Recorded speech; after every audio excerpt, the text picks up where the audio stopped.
রাজ্যের তৃতীয় এবং জেলায় প্রথম NABL এর এগ্রিডেশন পেল মাদার কেয়ার ডায়াগনস্টিক সেন্টার। মূলত রাজ্যের বিভিন্ন স্থানে যেভাবে ব্যাঙের ছাতার মতো ডায়াগনস্টিক সেন্টার গজিয়ে উঠছে, তাতে মানুষের বিশ্বাসযোগ্যতার উপর বিশাল প্রভাব বিস্তার করছে। মানুষ বিভ্রান্ত হয়ে পড়ছে কোন ডায়াগনস্টিক সেন্টারের রিপোর্ট সঠিক, কোনটি সঠিক নয়। তাই এর মান নির্ধারণের জন্য আন্তর্জাতিক স্তরে NABL এগ্রিডেশনের ব্যবস্থা করা হয়েছে।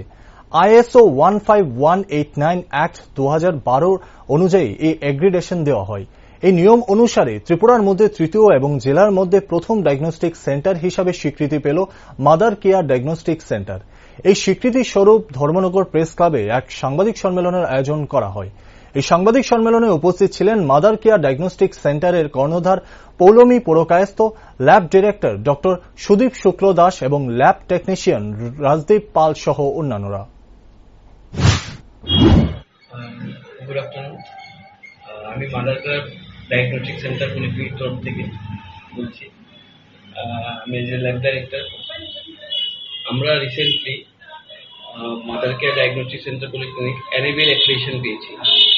এটা পেয়েছি আমরা এপ্রিল 27-এ ইস্যু হয়েছে।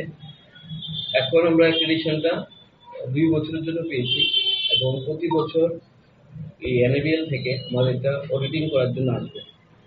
NABL পাওয়ার ফলে বেস্ট এই জিনিসটা হয়েছে কি আমরা আপনাদেরকে, যে আমাদের কাস্টমার, এটা ডক্টর হোক, পেশেন্ট হোক বা রিলেটিভ, আমরা তাদেরকে একটা অ্যাসুরেন্স দেওয়ার জন্য কি আমরা যে টেস্টগুলো করছি এগুলো যে কতটুকু কোয়ালিটি মেনটেন করে ফেলছি, এই NABL ওইটাই সার্টিফাই করে।